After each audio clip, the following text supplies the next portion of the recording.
Agora sim, galera, vamos lá. Boa tarde de novo.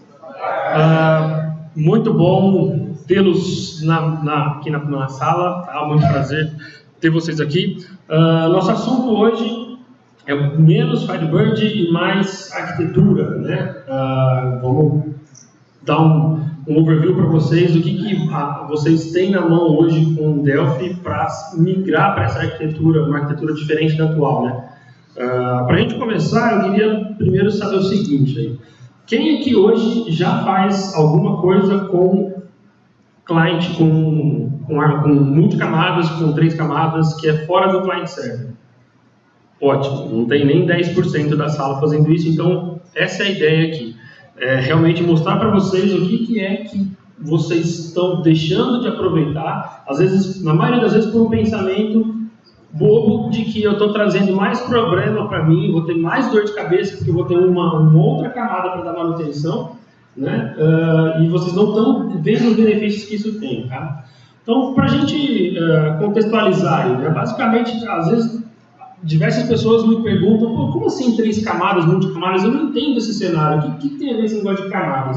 Então, para a gente deixar bem claro isso daí, quando a gente fala de cliente-servidor, a gente está falando basicamente de 2 camadas. Eu tenho a camada de servidor, né, nosso banco de dados está lá, hoje é assim que a gente trabalha na maioria dos clientes, né?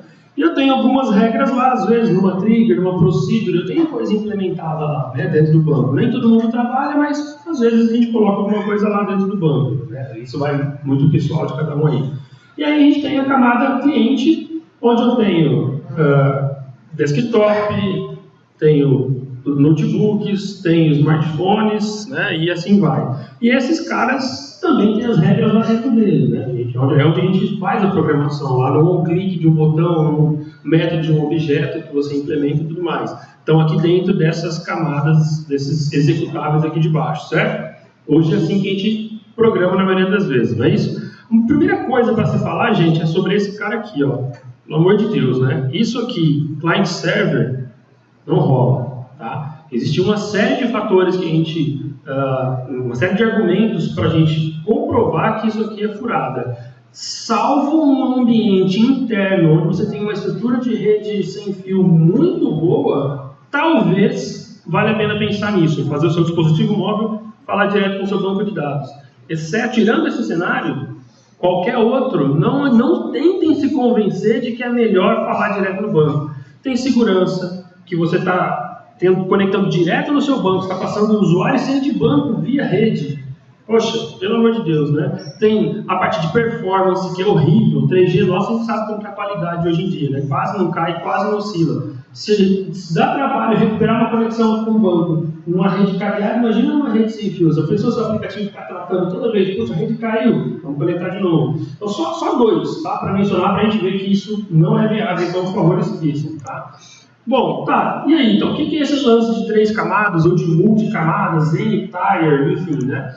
Basicamente, é quando você tem um outro cara no meio do caminho. Então, você tem aqui a sua camada cliente com apenas regras de interface, apenas aquilo que é visual. Como que eu vou apresentar a minha informação, como que eu vou exigir um preenchimento de um campo e nada além disso. Tá? Aquelas regras de negócio que a gente viu que estavam um pouquinho no banco, um pouquinho na aplicação, elas ficam concentradas numa camada nova, que é a camada de servidor de aplicação. Onde você tem aqui no meio um executável, tá? Por exemplo, que vai estar recebendo os pedidos dessa camada cliente, processando e devolvendo uma resposta para eles.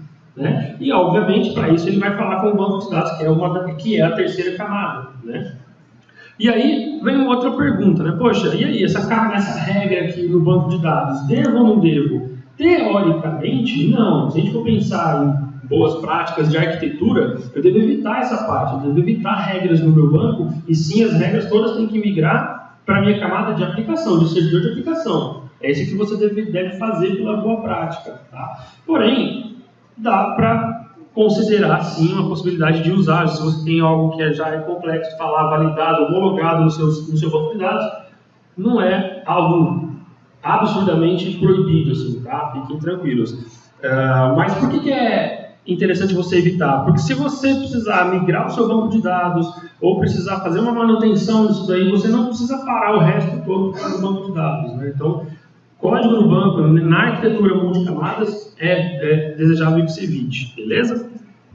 Então aqui tá, 3 camadas é isso aqui, ok. E o multicamadas? Basicamente é quando você tem aqui no meio mais divisões. Por exemplo, eu poderia ter aqui na camada, nesse primeiro servidor aqui em cima, eu poderia ter um serviço responsável por assinatura de arquivos ou por nota fiscal eletrônica. Nessa aqui de baixo, eu poderia ter o que é responsável por cadastros, CRUDs. No terceiro aqui, sobre vendas somente, a parte de pedidos de venda. Então você consegue dividir responsabilidades entre esses caras aqui no meio, tá? Poxa, Kelvin, então tem que ter um monte de máquina, ficar uma máquina do lado da outra? Claro que não. Eu posso ter no mesmo equipamento físico 2, 3, 10, N serviços rodando, cada um uma porta, por exemplo, cada um lendo uma pasta, sei lá.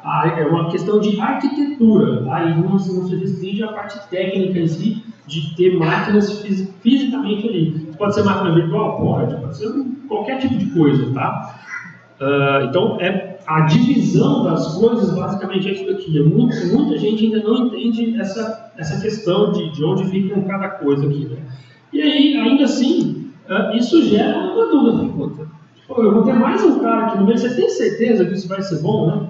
Você não está falando sério? Fica essa carinha de desconfiança ainda no ar, né? Difícil a gente aceitar que eu vou ter que dar manutenção em mais um negócio e esse negócio vai me ser útil. E aí eu separei aqui para vocês alguns tópicos para a gente discutir um pouco e ver como realmente isso pode ajudar. Tá? Se eu disser que vocês têm benefícios na parte de segurança, performance, interoperabilidade, organização e manutenção, dá para acreditar de início? Ok, parece que sim, mas eu não tenho muita certeza. Então vamos ver devagarinho, né, um a um aqui, o que a gente consegue fazer. Olha só, na parte de segurança, vamos pensar aqui um pouco. Banco de dados invisível ao mundo externo. Vamos tentar voltar aqui, ó, nessa imagem. Esses caras do lado direito aqui não tem nem ideia de que banco é, que versão de banco é, o que é um SQL, que tabelas que tem dentro desse banco. Eles não precisam ter, na realidade eles não devem ter conhecimento. Não existe aqui select serviços from clientes. Esse cara aqui pede, precisa da lista de clientes que começam com a letra A, ou que moram na cidade tal. Então ele vai fazer pedidos para o servidor de aplicação. Esse cara aqui no meio sabe as regras, ele sabe o que tem que fazer e sabe onde buscar. Ele sabe onde estão essas informações. Então você tem um isolamento desse banco de dados. Consequentemente, isso aumenta a sua segurança, né? A informação é o principal patrimônio da empresa. Então quanto mais seguro ela tiver, melhor, não é? Uso de padrões de mercado. Naquele monte de setinha verde falando entre um lado e outro, são protocolos de comunicação, certo? Você precisa de alguma forma conversar entre essas duas aplicações, né? A primeira aplicação, uma das maneiras de conversar, aliás, se a gente for pensar, pode ser troca de arquivos, não pode? Eu posso ter os dois executáveis, as duas pontas monitorando uma pasta, eu jogo um arquivo lá, o outro pega, lê. Isso é uma aplicação em camadas, cada um tem sua responsabilidade. Dá para dizer que isso não é multicamadas? Claro que não. Isso é uma aplicação dividida em camadas, mas pelo amor de Deus, vai ficar trocando arquivo hoje em dia? Isso não existe, né? Tem que ficar montando layout, vai arquivo para lá, vai arquivo para cá, para fazer coisas de acesso a dados, por exemplo, talvez, para uma finalidade ou outra, né? Como o governo adora, os SPED da vida, aí beleza, tem que fazer, é a maneira. Mas não para você comunicar duas aplicações suas, né, que você está querendo interagir ali. Então você tem padrões de mercado para isso, de comunicação. E esses padrões, inclusive, usam criptografia, protocolos algoritmos de criptografia que já são altamente validados, aí, testados pelo mercado, e você só vai simplesmente usar. Ou seja, tudo aquilo que está trafegando entre as suas aplicações já estão automaticamente criptografados. Mais um motivo para você ter segurança, né? Hoje você consegue, hoje com o Firebird 3 a gente consegue fazer criptografia da conexão entre o cliente e o servidor. Até ontem não podia. Ontem, entre aspas. Até antes do lançamento do Firebird 3 a gente não podia. E outra coisa, quem daqui usa já a criptografia, cliente e servidor do Firebird 3? Tem uma pessoa que levantou a mão aqui na frente. Não entendi, desculpa. Não, o dado no banco não. Estou falando de criptografia de transporte. Tá?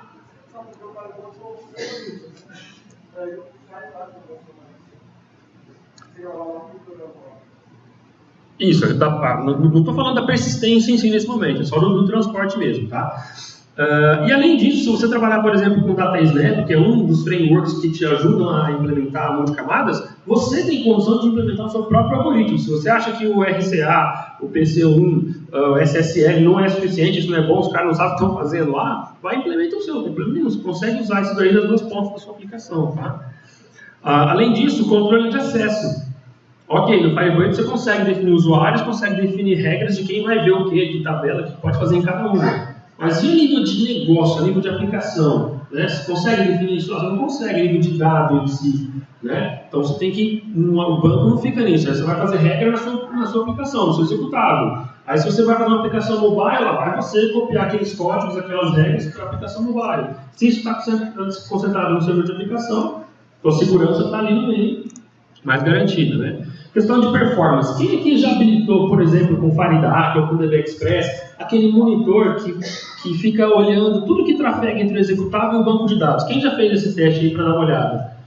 A maioria não fez. Façam por curiosidade somente. Vocês vão ver a quantidade de idas e vindas que acontecem entre o seu executável e o Firebird Client.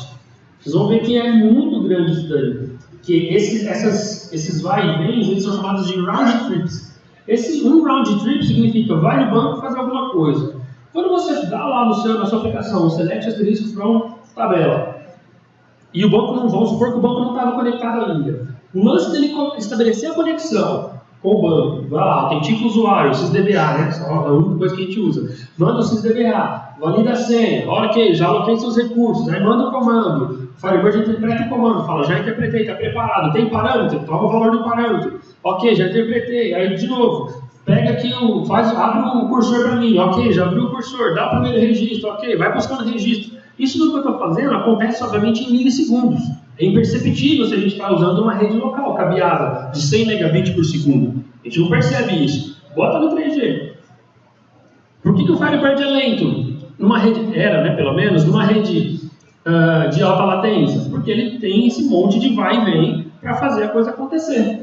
Quando você está trabalhando numa arquitetura multicamadas, o vai e vem vai acontecer, claro que vai. Você vai falar com o Firebird, ele vai acontecer, mas vai acontecer onde? Dentro de casa. Entre o servidor de aplicação, aquela camada do meio, e o banco. Ali dentro, você está na rede 10/100, 1000/1000, né? Às vezes você tem lá 100/1000, que é a conexão gigabit. Então isso é muito rápido. Dentro da mesma rede, você não vai ter problema. E do servidor para a sua aplicação local, isso vai um único round trip. É uma pergunta, uma requisição e uma resposta.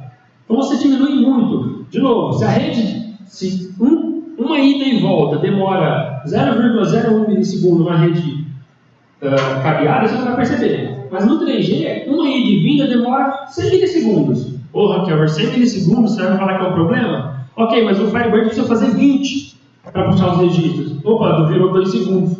E aí? Né? Então você começa a ter problema de performance. 2 segundos para abrir um select simples pode parecer muito. Pô, se ele leva 100 milissegundos para fazer uma ida e vinda, e na minha requisição esse tempo é o mesmo, significa que eu vou receber um retorno em 200 milissegundos, que é 100 para chegar no servidor, 100 do servidor para o banco, lá estou chutando aqui, pronto. Teve melhoria de performance ou não teve? Sem você precisar fazer nada, só o fato de estar trabalhando com multicamadas, o fato de ter um servidor de aplicação acessando o banco para você, se a sua rede tem alta latência, tá? Outra coisa é a compactação dos pacotes. Se você está trabalhando com um servidor de aplicação, o cliente e o servidor eles podem negociar um algoritmo de compactação. O mais comum deles é o gzip, né? Coisa assim. Que aí ele vai, um deles fala assim, olha, eu sei falar isso aqui, o outro, opa, eu também sei, legal, então vamos usar. Aí quando eles vão trocar a informação, eles compactam, é como se fosse passar um RAR lá, passa um RAR do lado de cá e manda, o outro recebe, descompacta, interpreta, gera o resultado, passa outro RAR e devolve. Ou seja, ao invés de trafegar aquele monte de byte que estava indo, vai ser bem menos bytes que vão trafegar. Mais uma vez, melhoria de performance, certo? E fácil escalabilidade. Lembra que nessa imagenzinha aqui, ó, temos 3 servidores de aplicação. Vamos supor, aqui no primeiro a gente tem a regra A e a regra B. A regra A está sendo muito consumido aqui, o servidor não está dando mais conta. Bota uma outra maquininha aqui do lado, com o mesmo serviço da regra A, e faz um balanceamento de carga. Agora, né, metade dos meus terminais vão olhar para o servidor 1, a outra metade vai olhar para o servidor 2. Pronto, você já aliviou o processamento da sua aplicação. Como é que você faz isso com o banco de dados de hoje? Se tem muita gente fazendo select no seu banco, você não tem o que fazer, concorda?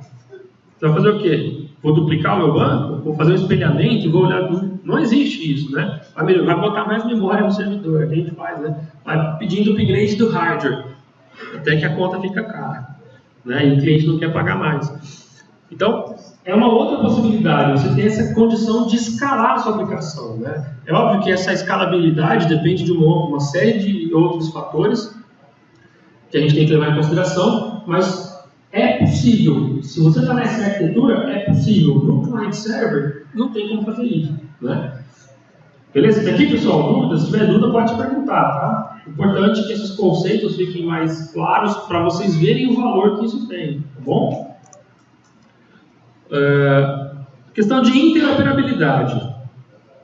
Quem aqui tem algum tipo de integração com outro sistema, seja ele qual for? Levanta a mão, por favor.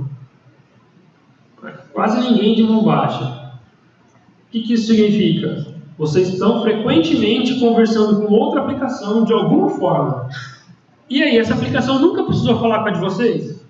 E aí, o que você faz? Passa o usuário sem tempo? Cara, cria um usuário do banco lá, somente leitura. Não pode mexer em nada. Legal. Né? E deixa o cara ver o seu banco inteiro?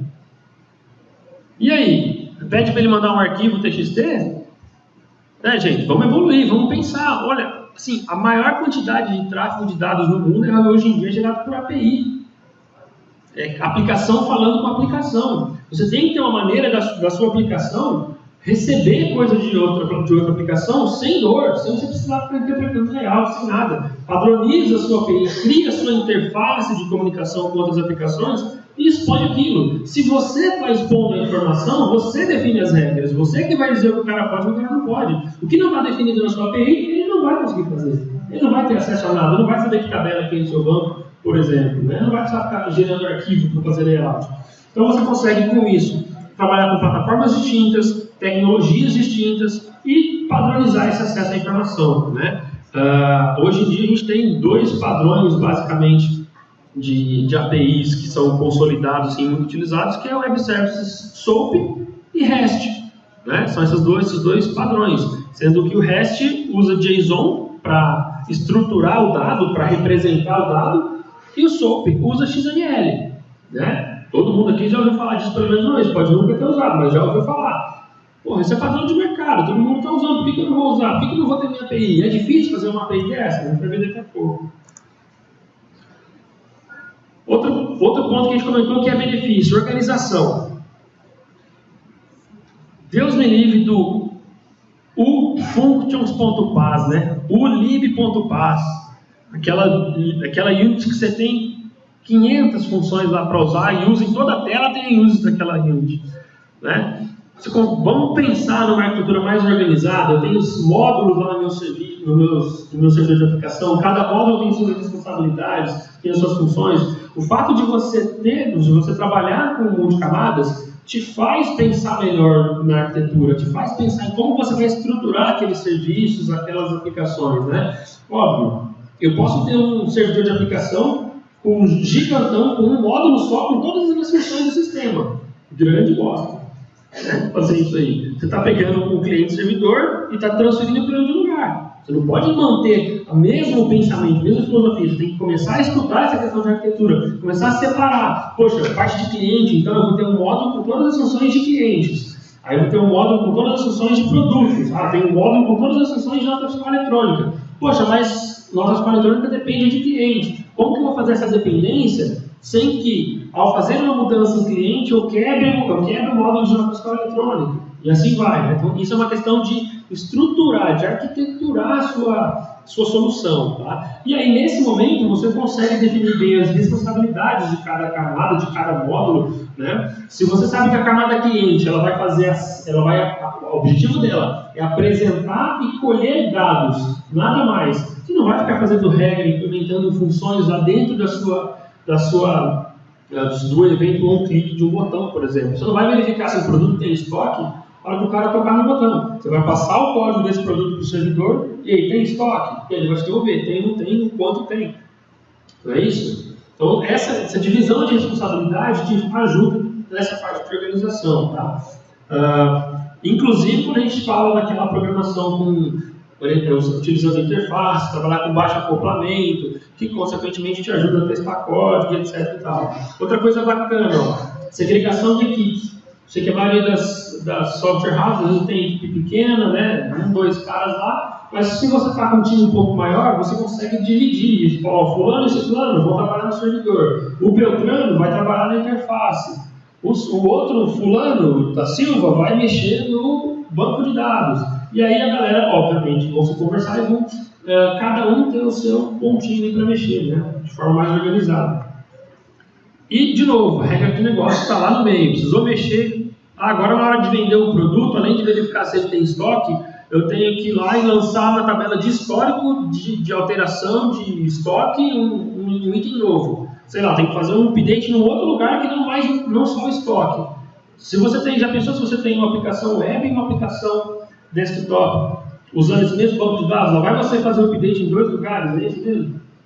Né? Se os dois falam num cara só e esse cara faz esse update, a regra de negócio está centralizada ali, certo? Sim. Com essa centralização das regras, eu posso ter um problema. E eu vou fazer um pedido para um cliente. E aí o meu usuário preenche todo o pedido na fila, ou eu tenho que dizer esse cliente não pode receber pedido porque está faltando uma informação. Eu não consigo fazer a validação no momento que o cara diz. Entendi o que você quis dizer. Não sei se todo mundo viu a pergunta, mas me corrija se eu estiver errado. Basicamente foi assim, olha, o meu cliente está digitando lá todo o pedido, na hora que ele vai gravar, eu vou mandar a requisição para o servidor, e aí só nesse momento que o servidor me falou que eu não tinha estoque, e aí o cara teve todo aquele trabalho, certo? Essa foi a pergunta. É isso? Beleza. O X da questão é o seguinte, é o momento que você vai falar com o servidor. Eu não sou obrigado a falar com o servidor só no final. Eu posso falar com o servidor a qualquer momento. Então, quando o cara digitou o produto, saiu do campo produto, eu posso disparar uma requisição para o servidor, mostrar na telinha para ele e falar assim, aguenta aí, estou consultando o produto. Vai no servidor, consulta o produto e devolve a informação para ele, entendeu? Não precisa ser só no final, tá? É o momento de fazer. Aliás, os momentos que as coisas vão acontecer continuam sendo o mesmo. Vai ser no clique do botão lá, vai ser no on exit do edit. Vai ser ali que vai sair, que você tem que disparar aquela ação. Porém, como você vai disparar? O código, a regra, vai estar ali dentro do on exit daquele edit? Não. Ali vai estar só a chamada a alguém que sabe fazer isso. E depois vai pegar o retorno. Entendeu? Os momentos não mudam, muda onde você implementa. Beleza? Mais alguma dúvida aí, pessoal? Pega o microfone. Você falou em o cliente não fazer o select from da levantada.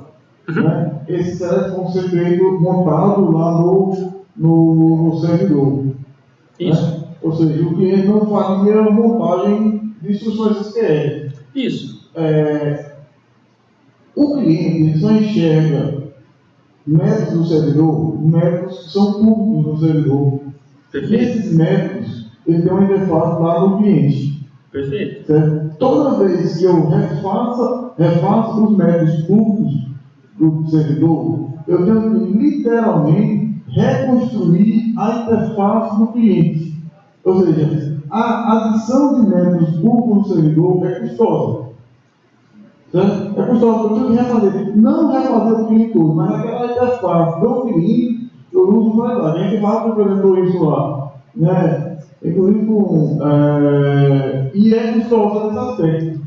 Certo? Então, a não ser a única forma que eu estou encontrando de não ficar fazendo criar um método genérico lá, que eu posso estar passando parâmetro, o que ele retornando um string ou uma variante, coisas assim. Mas tem que fazer um método genérico, porque ficar adicionando métodos é custoso. Né? Então, o que acontece no nosso trabalho? Nós temos realmente o cliente, temos o servidor.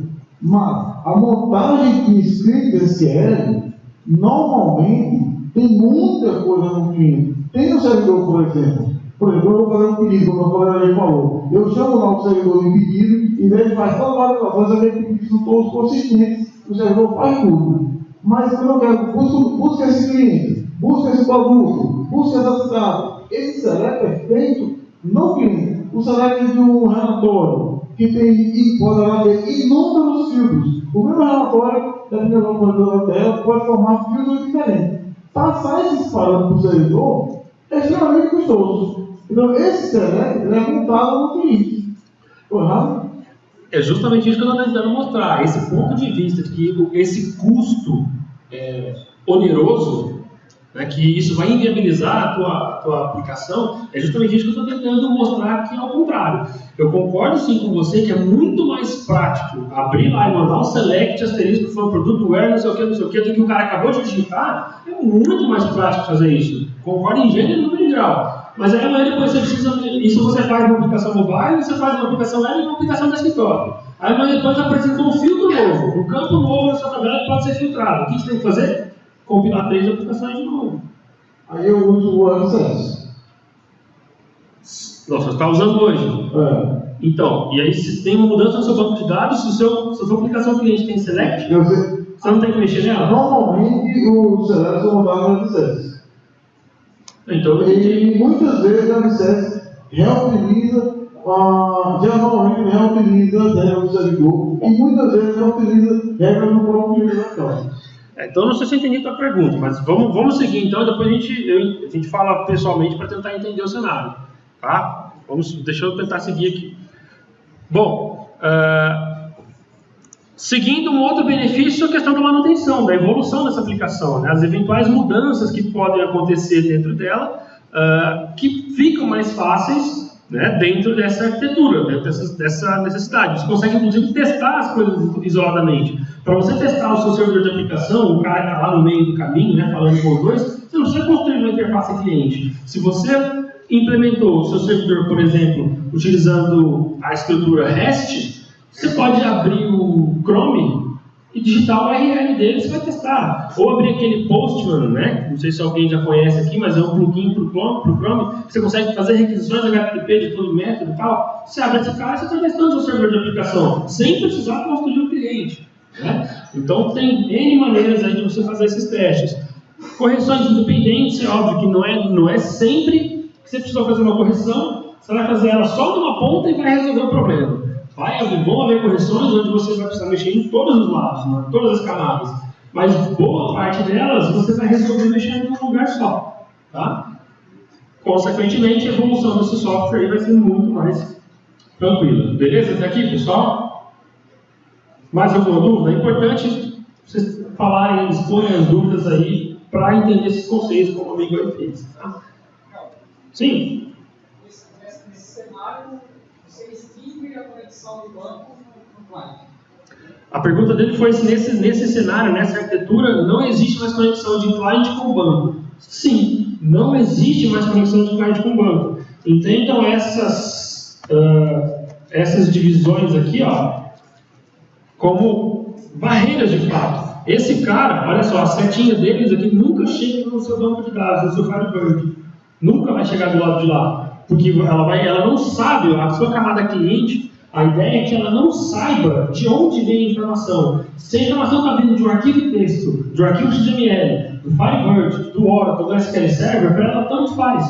Ela precisa de dados, ela vai fazer um pedido. Quero os dados, os filtros estão aqui. Ela te passa aqueles filtros, aí você, no seu servidor de aplicação, vai descobrir onde estão aquelas informações, como aplicar aqueles filtros e devolver para ela de novo numa estrutura que ela esteja esperando. Um XML, um JSON, coisa do gênero, entendeu? Essa é a arquitetura. Então, por exemplo, eu vou uma grid, no caso, teria que pegar uma classe, alimentar ela no server, retornar no client, alimentar um CDS. Não necessariamente. O fato de ser multicamadas não significa ser orientado a objetos. Tá? São coisas diferentes. Quando o meu servidor de aplicação devolve para a aplicação cliente um JSON, por exemplo, ou um XML, Os frameworks, a maioria deles, já possuem recursos prontos que convertem aquilo de volta para o dataset. Por exemplo, tá? Ou se você trabalha, por exemplo, com o FireDAC, o FireDAC faz isso para você. Você fala para o lado do servidor compactar e mandar. Do lado de cá você pega e fala, ó, pega esse dataset aqui e joga no memory table. Pronto, você vai ter aquelas informações no dataset, sem precisar fazer classe nem nada. Óbvio, não estou entrando no mérito de usar ou não orientação a objeto, tá? Vai ser só um meio para alimentar o CDS. Seria uma das alternativas, tá? Mas não é obrigatório usar esse modo, tá? De fazer. Beleza? Mais alguma dúvida, pessoal? Só para você desculpar, eu pedi, ele não está aprovando, voltando, se é variador, se é direito, se é ótimo. Eu peguei no site, ele monta escrito. E esse escrito, sim, ele está no padrão de todas as coisas. Seu cliente não sabe qual banco, mas ele monta um select. Ok, se amanhã depois você tiver os dados vindo de um MongoDB que não tem select, o que você vai fazer? Só vai funcionar em bancos que a minha sintaxe select funciona. Mas não é o banco, você faz bolo, você TV, você ora. Isso não interessa. E nem dizer que está na marca B, está na porta D. Entendi. Então, para você, isso que eu estou falando aqui não se aplica. No seu cenário, você pode continuar fazendo select do lado do cliente, vai funcionar. Para quem está enxergando que os não usar esse select do lado do cliente é um benefício, ok, usa essa prática. Isso são boas práticas, não são regras. Pode continuar fazendo select, não tem problema nenhum. Você está ligando? Entendi. Então, manda lá no select. Beleza? Vamos lá. Mais alguma dúvida, pessoal? Mais alguma?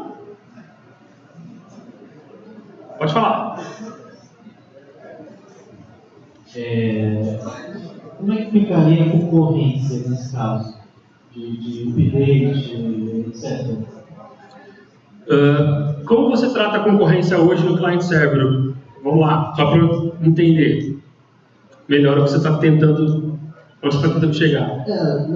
Por exemplo, um registro está sendo alterado e eu não quero que outro usuário altere ou entre nessa concorrência. Como é que seria feito isso no caso de o banco não estar controlando os dados, seria a aplicação, a servidora nesse caso? Entendi. Esse é um outro ponto que novamente, uma questão de arquitetura, né? No cliente servidor é comum você abrir uma transação, larga ela aberta lá e você considera que aquela transação está travando o seu registro. Se outro cara tentar travar aquele seu registro, o próprio banco vai validar para você. Se você está mudando essa arquitetura, você perde essa funcionalidade do banco de dados. Quem tem que tratar isso é você. É absolutamente ruim se você tentar falar para esse cara aqui abrir uma transação com o banco e aí depois, em outro momento, você vai tentar falar para ele fechar. Por que isso é ruim? Se essa conexão aqui se perder, você nunca mais fecha aquela transação, certo?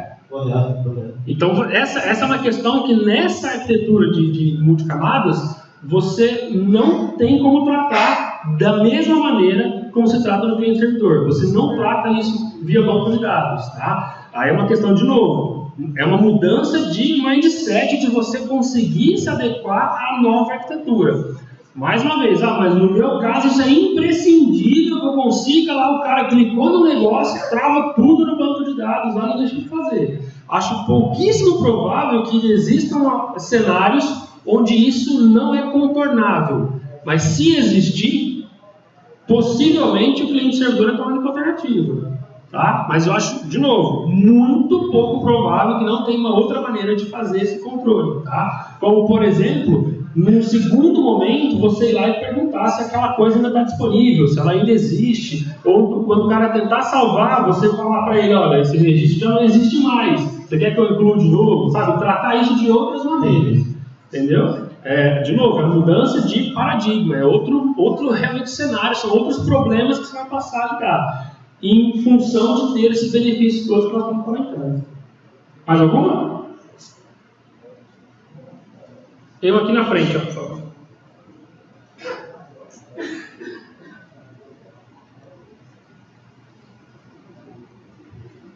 Eu tenho uma dúvida, ainda quando não controle de transações, mas quando a gente vai trabalhar com mais de server metrics.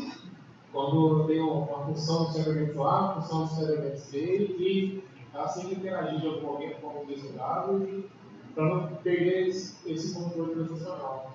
Entendi. Novamente é uma questão de melhorar a sua estrutura. Se você tem duas partes que precisam ser consolidadas num único momento, elas têm que caminhar juntas naquela requisição, naquele único vai e vem, você tem que mandar tudo que você precisa.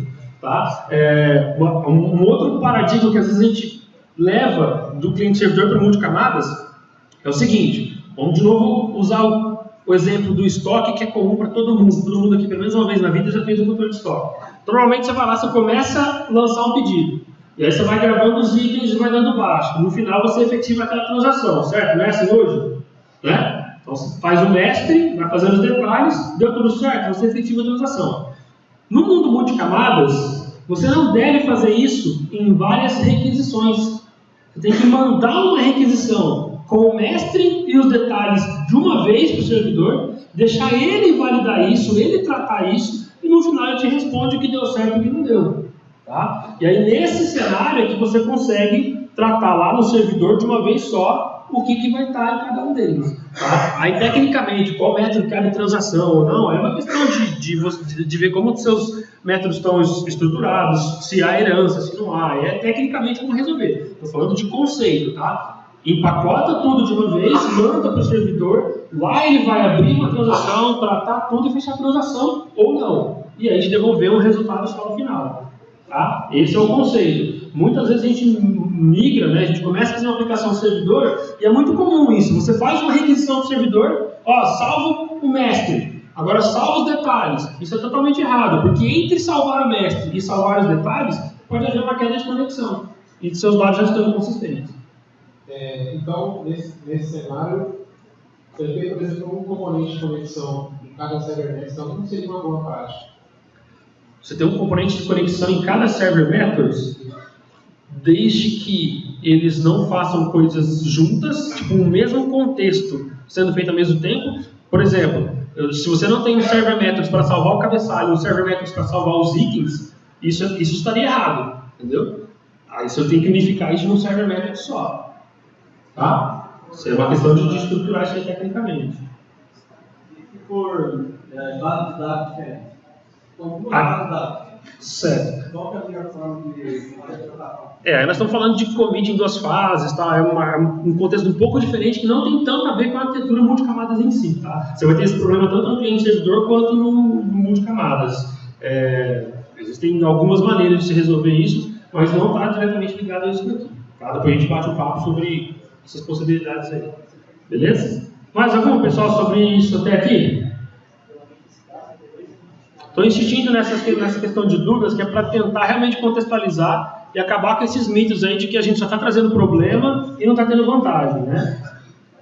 Pela sua experiência, quando você mexe numa regra no negócio, qual a porcentagem de vezes você tem que mexer na interface também? Não sei se todo mundo ouviu a pergunta dele, mas foi basicamente o seguinte: existe uma ideia, você tem uma ideia de quantos por cento das mudanças no servidor implicam em mudanças do lado do cliente? Depende muito do negócio. Não tem uma métrica assim, uma média, tá? Eu perguntei pela sua experiência. Então, mas assim, eu posso dizer que boa parte delas acabam exigindo, porque são evoluções, né? Na maioria delas são evoluções.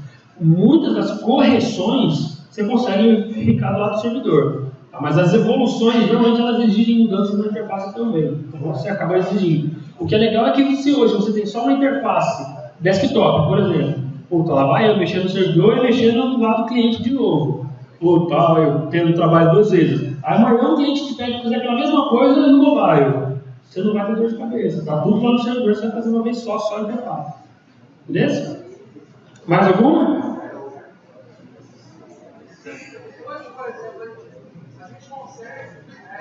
Sempre pegar a mesma quantidade ao mesmo tempo, né? Cada unidade tem uma conexão.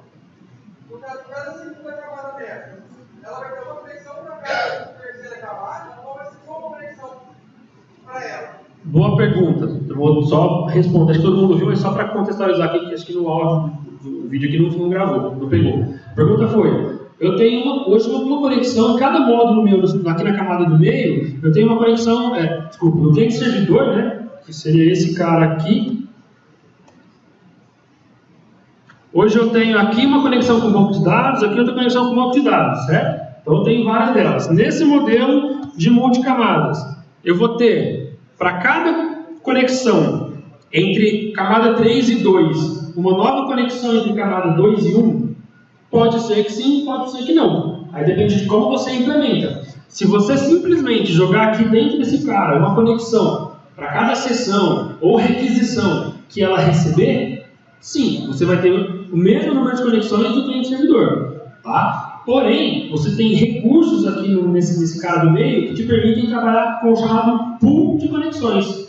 Então aqui dentro da camada 2 para 1, aqui não associe esses nomes, esses números com regra, tá, gente? Isso não é camada 1, 2, 3, a gente vai chamar de ABC, a gente vai chamar de 3, 2, 1, tá? Só exemplificando no slide. Essa camada 2, ela pode deixar um número de conexões pré-estabelecida com a camada 1, e quando alguém da camada 3 fizer uma nova requisição para ele, e ele precisar falar com o banco de dados para aquilo, ele vai verificar, opa, peraí, deixa eu olhar aqui no meu pool, tem alguma conexão disponível? Aí ele pega e libera aquela conexão para o cara. Esse que liberou, processou aquilo, devolve a conexão para o pool. Então você consegue controlar a quantidade de conexões que vão até o seu servidor. Tá? Se eu tivesse um pool, por exemplo, para 50 conexões, precisa de mais, aí pode ir uma fila. Exatamente. Ele vai segurar, ele vai serializar aquilo ali. Isso. A hora que ele sempre liberar uma, ele vai entregar. E aí você tem parâmetros, por exemplo, para dizer o tempo máximo que ele vai esperar. Aí você passar de X segundos ninguém liberou, ele vai dar um timeout. Ou ele vai subir uma nova conexão, abrir um novo pool de... Enfim, entendeu? Tem algumas técnicas para se fazer. Mas é possível de se implementar isso daí, tá? Tanto, por exemplo, o FireDAC tem isso pronto, é só você parametrizar o Connection Manager lá, o FireDAC Manager, e ele vai te entregar a conexão do pool. No DBExpress, isso pode ser feito, por exemplo, via código. Você cria uma lista de conexões lá no seu braço. Acho que no blog do Andreano, lá, uns anos atrás, aí, ele postou algo do gênero. É um exemplo de como você fazer isso daí usando o DBExpress. Depende muito do negócio. Eu gosto muito de trabalhar com FireDAC, com conexões de FireDAC, já fiz vários projetos usando isso. Só que dependendo do negócio, é melhor que você deixe passar a conexão para o banco, porque o pontual é aquele tipo de conexão que vai ser executado uma vez ali, acabou, e deixa a vida seguir, tá? Mas quando tem que ter esse controle um pouquinho melhor, a escalabilidade é um problema, o número de usuários vai aumentar muito, eu vou no pool de conexões com FireDAC. Mas acaba não perdendo um pouco de dinheiro, a gente deixando de conexão. Acaba, mas vai fazer isso sem ser multicamadas. Entendeu? É o que há. Se você... Ok, eu preciso botar 1000 caras para compartilhar 500 conexões. Não vou perder um tempinho ali enfileirando? Vou, mas vai fazer isso sem ser multicamadas. Você não vai sair do lugar. Então é a balança, custo-benefício. Beleza? Mais alguma? A cada requisição do servidor, o processo conectar, processar e desconectar do banco. Pode ser que sim. Eu posso manter a conexão aberta. Tá. A pergunta dele foi o seguinte: resumindo então, a cada requisição ao servidor de aplicação, esse cara aqui, camada 3, pediu para camada 2. Eu abro uma conexão, processo e fecho a conexão. Você que vai dizer. De repente, a consulta de clientes, que ela é o mais utilizado, sei lá, eu estou inventando um aqui, tá? Não conheço o seu negócio, mas vamos pensar que a área de clientes é o que é mais acessado. Não vale a pena ficar abrindo e fechando conexão. Vale a pena eu ter um pool de conexões para aquilo ali. Agora, o módulo de cidades, que eu vou alterar isso uma vez na vida, outra na morte. O cara vai cadastrar uma cidade. Abre conexão, tem que fazer e fecha. Não compensa pedir para o banco manter um recurso alocado por conta de algo que é acessado esporadicamente. Entendeu? Você consegue, inclusive, nesse caso, trabalhar com cache. Primeiro acesso, você vai, pega as cidades, traz para a memória e esquece que o banco existe, por X tempo. Entendeu? E aí, quando alguém pedir de novo uma cidade para você, você nem vai no banco, você vai direto naquele cache de memória que você tem e devolve o que você tem em memória. Tá? Então, aí começam a surgir funcionalidades, recursos que abrem o leque para você e vai quebrando essas barreiras de performance, de dificuldade. Tá? Beleza, pessoal? Podemos seguir então?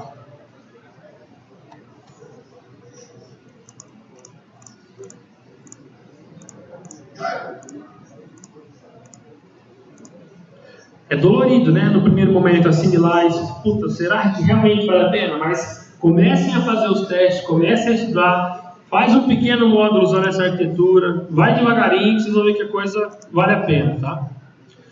Bom, depois da manutenção, né? Em resumo, a gente vai agora então falar do que a gente tem disponível de tecnologia para implementar isso aí. Como eu disse para vocês, se eu fizer troca de arquivos, eu não estou trabalhando com multicamadas, eu estou. E daí? Eu estou copiando um arquivo lá para uma pasta do servidor, tem outro cara olhando aquele arquivo, processando e me devolvendo um arquivo de resposta. Eu estou dividindo as camadas, as responsabilidades. Meu lado cliente pegou dados, colocou no arquivo e mandou processar. Outro cara processar. Ele pediu uma lista de clientes, jogou lá um arquivo chamado clientes.txt na pasta de envio. Daqui a pouco ele olhou na pasta de resposta, estava um arquivo clientes.txt com todos os clientes lá dentro. Isso é um multicamadas, mas pelo amor de Deus, eu não vou ficar fazendo troca de arquivo e botando layout. O que a gente tem de disponível no mercado, na linguagem Delphi, na ferramenta hoje para fazer esse tipo de trabalho? Bom, falando do lado servidor, a gente vai citar 3 que já estão dentro da ferramenta, que está lá pronto, é só pegar e usar. Esse cara aqui, ó, o WebBroker, ele está lá desde Delphi 3, que acredite se quiser. Tá? Delphi 3, sei lá, de 1900 e rosquinha com Guaraná, né? Nem lembro mais. Faz tempo. Tudo bem, naquela época, REST, JSON não era tão difundido como é hoje, mas está lá, tá? DataSnap está aí também desde o Delphi 5 ou 6, não me lembro, né? E super atualizado hoje, nem depende de tecnologias externas como Conde, etc. Ele está direto aqui com o seu próprio mecanismo, né? E Web Services, você consegue lá no File, New, Web Services, pedir um SOAP Server Application, e você consegue criar um serviço que escuta requisições com o transporte via XML, né? Então você tem pelo menos 3 aqui na mão, dentro da ferramenta, já disponível para você utilizar, e cada um com suas facilidades, dificuldades, vantagens e desvantagens, porém está lá disponível para usar, tá? Além disso aqui, existem, por exemplo, outros frameworks como o Mormot, não sei se aqui alguém já ouviu falar, tem aquele da Rain Objects, o Oxygen não, sei na linguagem, não lembro, é o Rain Objects, é Rain alguma coisa, não lembro o nome desse cara, mas é uma empresa que tem um outro framework para fazer comunicação, implementar servidores multicamadas. TMS, obrigado, TMS tem um outro cara muito bacana para fazer esse tipo de aplicação. Então, assim, existem diversos no mercado. Puta que me pariu, agora eu estou fodido, hein? Isso é hora de acontecer. Ferrou, a máquina vai travar. Deus que abençoe, né? Não vai, filho. Atualização do Java no meio de uma palestra. Ótimo. Não é? Me decepcionei agora. Mas tudo bem, faz de conta que vocês não viram isso. No vídeo eu vou editar, vou cortar essa parte. Brincadeiras à parte, pessoal, está aqui então algumas soluções para você desenvolver isso. De novo, cada um tem seus benefícios, suas vantagens e seus custos, tá? E suas desvantagens. Então, analisa, estuda com calma para decidir o melhor caminho, tá? Do lado do cliente, só de Delphi a gente está falando de VCL, FireMonkey, IntraWeb, JavaScript, isso não tem dono, né? Então você pode desenvolver, e outras tecnologias ali de baixo. A gente tem alguém aí que vai gritar, mas e o Unigui? Não está aí, não está aí, funciona? Claro que funciona. Tudo farinha do mesmo saco. IntraWeb, Unigui, Haldus, tudo a mesma coisa. É ruim, é bom? Não sei. Não é isso que eu estou dizendo, se presta ou se não presta. Estou dizendo que para aplicações escaláveis ou escalonáveis, não presta. Isso sim. E bata o martelo com quem quiser, brigue com quem quiser. Se vocês pensam em fazer uma aplicação web que precisa evoluir a nível de acesso de usuários, quantos usuários vai ter simultâneo? Não sei, pode ter milhares. Esqueçam qualquer coisa do tipo que arrasta, solta e acha que vai funcionar. Isso não existe. Por quê? Quando você produz muito rápido ali nessa aplicação web, como o IntraWeb, o Unigui, etc., você está construindo algo que vai rodar no servidor. A hora que o cara abre um browser do lado do cliente, tem uma cópia daquilo que está no browser alocado lá no servidor. Se você tem 1000 caras, 1000 browsers abertos, você tem 1000 vezes aquilo no servidor. Até onde isso vai aguentar? Existe como você ter milhares e milhares de acessos com o servidor, com um parque de servidores? Entendeu? Porque é tudo parede mesmo saco? Ah não, cara, mas aqui eu vou usar um projeto que é controlado, dentro de uma empresa vai ter no máximo 100 usuários, nunca vai passar disso. Beleza, produtividade. Pega o Intraweb, pega o Haldus, Unikey, PQP, desenvolve rapidinho, entrega, ganha dinheiro e acabou. Beleza. Mas não pensou no projeto que tem que escalonar o negócio, tem que subir de um dia para o outro, pode ter milhares e milhares de acessos, não tem que fazer esse tipo de solução que você ganha para fazer. Na hora de executar, você vai perder. Beleza? Tá? Então, às vezes o pessoal vê a gente falando para não usar isso ou não usar aquilo e fala que a gente não está defendendo o negócio, não está usando, não é bem isso. Tá? É questão de saber quando usar cada um. Beleza? Tá. Além disso, como a gente já viu aí para trás tudo, né? Você tem outras frameworks. Alguém aqui já ouviu falar de Angular JavaScript? Não é do caralho, né? Não, do cara é vaginal. O cara não gosta dessa coisa. Vaginal. Ela não é. O negócio você constrói a interface assim, animalmente. Você faz um negócio rápido e leve, né? Consumindo o quê? Do lado de lá? Qualquer coisa que fale REST, que faça uma redução HTTP. Pode ser o seu framework, o seu servidor de aplicação.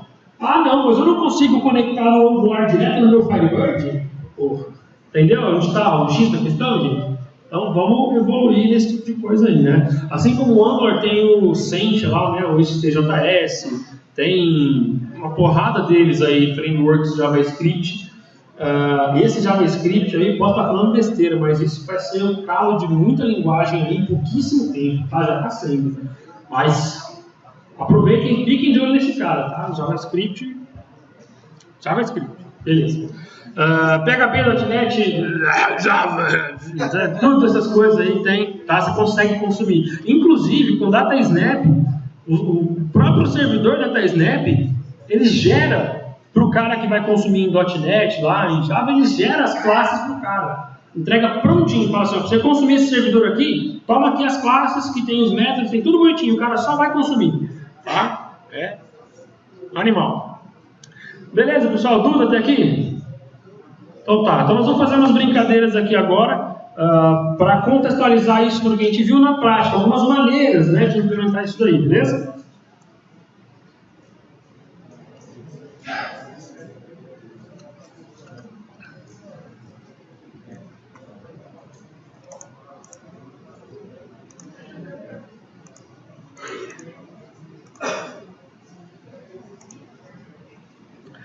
Um exemplo simples e rápido de você começar com multicamadas é manter a estrutura de datasets que vocês estão acostumados a trabalhar no client server, né? Hoje a gente vai lá, tem o dataset, não estou dizendo que todos, mas a maioria tem o dataset, da edit, post, apply update. Quem trabalha com client dataset aqui hoje, por favor? Levanta a mão.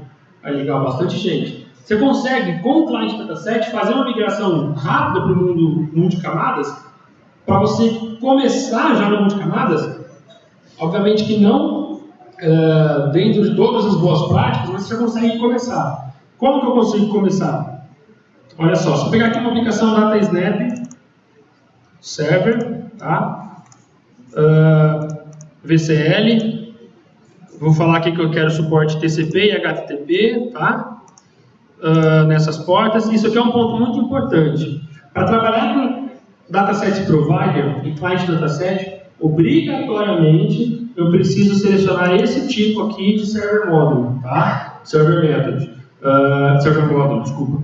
Porque esse tipo TS, Server Module, é o único que expõe IAPP Server, que é o que o Client Dataset e o Dataset Provider precisa, tá? Então, mas eu não vou trabalhar com Dataset Provider. Então, esquece esse cara aqui e trabalha com Data Module ou T-Component. Qual a diferença? A diferença é que se você usar Data Module, vai aparecer uma caixinha branca onde você pode arrastar componente para lá. FD Connection, Carry, etc. Nesse cara aqui, você tem que fazer tudo no braço, tá? Matéria de peso, qual custa mais para processar? Esses dois aqui estão praticamente no mesmo nível, pouca coisa a mais. Esse cara aqui já é mais pesado, tá? Então, de novo, aquele mesmo cenário. A aplicação tem que ser escalonável. Esquece provider, esquece isso aqui, vai fazer aquilo que pesa o mínimo possível, tá? Mas, voltando no que eu estava dizendo agora há pouco, para iniciar, para começar sem mudar muito, esse é um exemplo de se fazer.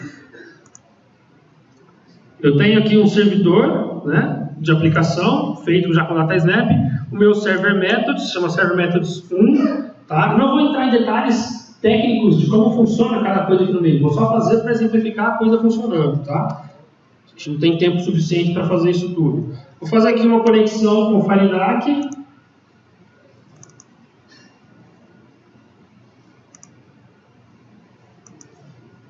Firebird.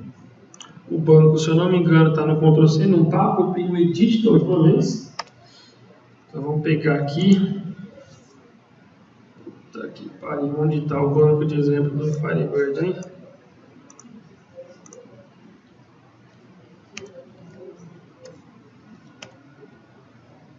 Onde é que é mesmo? É BISC? Não. Tem um nome claro aqui, né? Então, tá claro, mas não tá tão... Ah, já sei, peraí. Ó.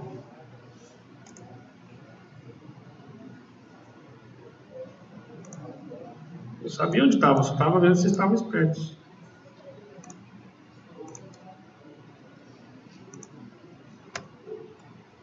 Beleza, usuário. Só, por favor, fecha o olho aí, mentira.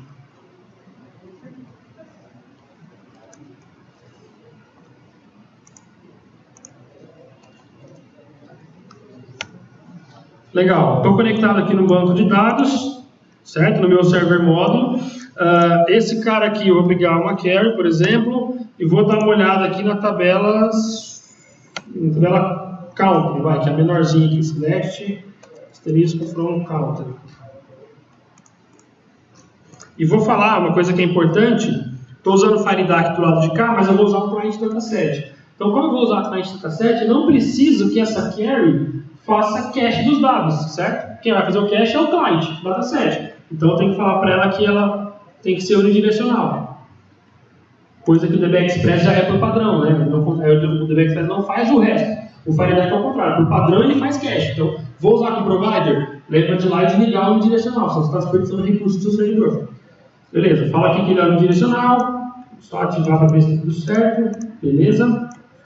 E aí eu vou colocar o provider. Show de bola. Salva esse cara aqui. Não vou nem salvar. Deixa eu rodar ele.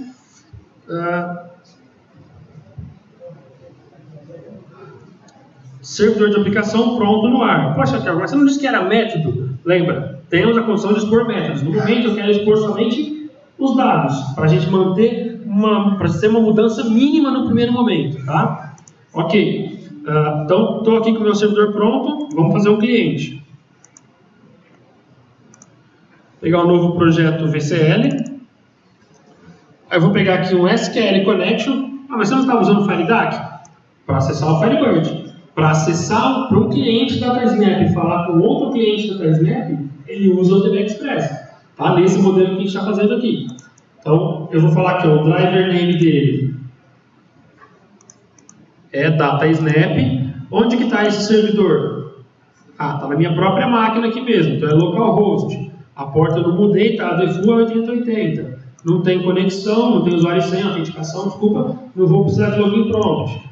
Beleza. Minha aplicação já está conectada, cliente com o meu servidor de aplicação. Ok? Aí eu vou fazer aqui o seguinte. Vou colocar um Provider Connection. Esse Provider Connection é o cara que vai conseguir ir lá no servidor. Então, eu vou falar aqui para ele, ó, qual o servidor? O servidor é esse aqui, o SQL Connection está conectado. Lá no servidor, que classe que eu tenho que olhar? É a classe de exemplo que o próprio Delphi gerou, que eu coloquei a conexão e a query. É o tServerMethods1. Certo? Então, vai lá para ele, vai lá nesse servidor, e nessa classe traz os providers para mim. Ok, agora a gente pega um client dataset. Eu vou falar o seguinte, o client dataset é o provider name, né, que a gente liga, não é isso? Então eu vou vir aqui e vou ligar o provider. Por que não está aqui? Porque o provider não está nessa aplicação, o provider está do outro lado, numa outra aplicação, na verdade. Então tem primeiro que falar para o cliente do dataset o seguinte, olha, o seu servidor remoto é esse cara que o provider connection está trazendo. Agora sim, ele deve me listar aqui os providers que eu tenho do lado de lá. Daqui para frente, é vida normal, igualzinho se fosse client server. Então eu vou colocar aqui o meu data source.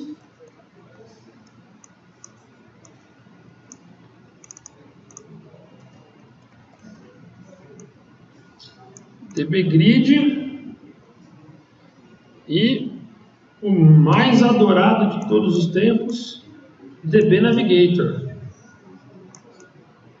É ou não é? Fantástico componente para preguiçosos. E ele tem um negócio aqui, não sei se vocês já viram isso aqui, ó, mas para quem trabalha com cliente do dataset, isso aqui é sensacional. Você tem uma propriedade nova, já tem umas 2 ou 3 versões aí para trás ou mais, que você consegue customizar quais botões estão visíveis, inclusive o botão para Apply Update. Então você não precisa mais ficar botando o botãozinho do lado ali não, só vai no cara aqui que funciona. Ligo aqui, ó, Data Source, já está ligado esse cara aqui, né? Ativei o cliente dataset, pronto. Estou trabalhando em multicamadas. Eu tenho um servidor de aplicação, que está aqui, eu tenho esse cara falando como Firebird, através do FireDAC Connection, certo? E eu tenho uma aplicação cliente, falando com esse mesmo servidor de aplicação. Algum momento vocês viram fazendo select do lado de cá? Tá. Exceto o caso do amigo ali que precisa fazer select. Aqui não precisa, você só fala para ele qual é o provider que ele tem que fazer. O que é?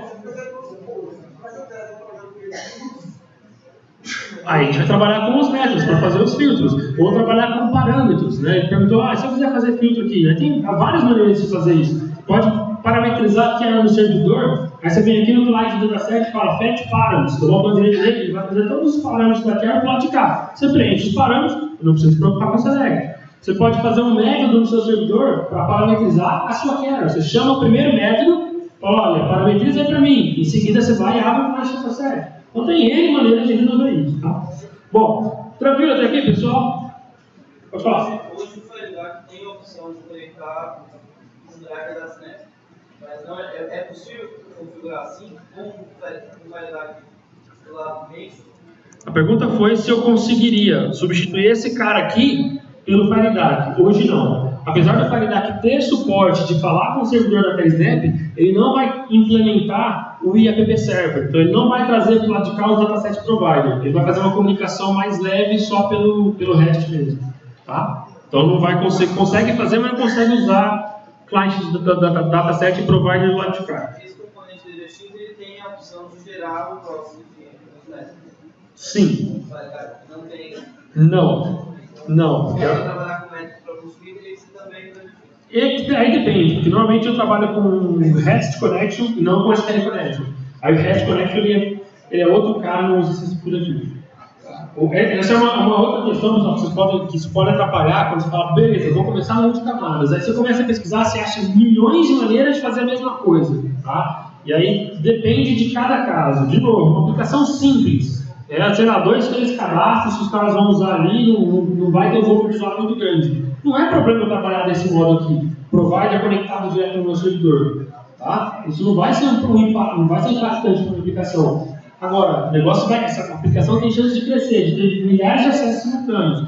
Esse não é o melhor caminho. Porque quando a gente faz isso daqui, você está pedindo para o servidor da Snap manter uma sessão aberta lá no servidor. E manter essa sessão aberta custa. Então, o ideal para aplicações que têm que crescer, que têm que suportar volumes de usuários grandes, é você trabalhar com stateless. O que é stateless?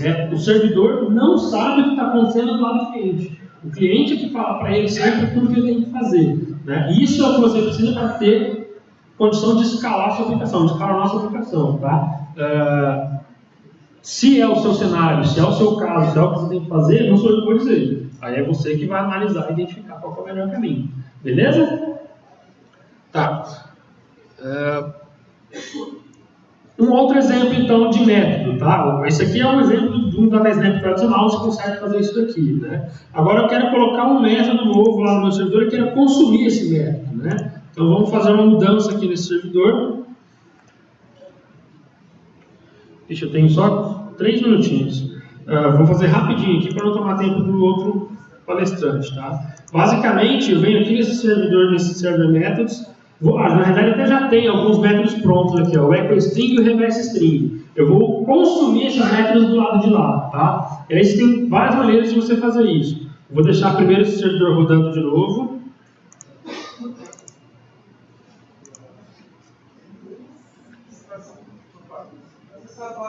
Tem que colocar todos os métodos só nesse aí. Eu posso separar os outros módulos desse servidor. Pode não, deve. Aquele que eu comentei no início. Se você pode até pegar e montar um módulo gigantão com tudo que você tem no sistema aqui dentro. Você está mudando o problema de lugar. Então o ideal é você realmente estruturar, pensar de novo. Cada servidor, posso separar cada módulo no sistema e não vai duplicar, vincular. O que você vai fazer aí? Tudo aí onde você fala, não, cada método no seu server módulo.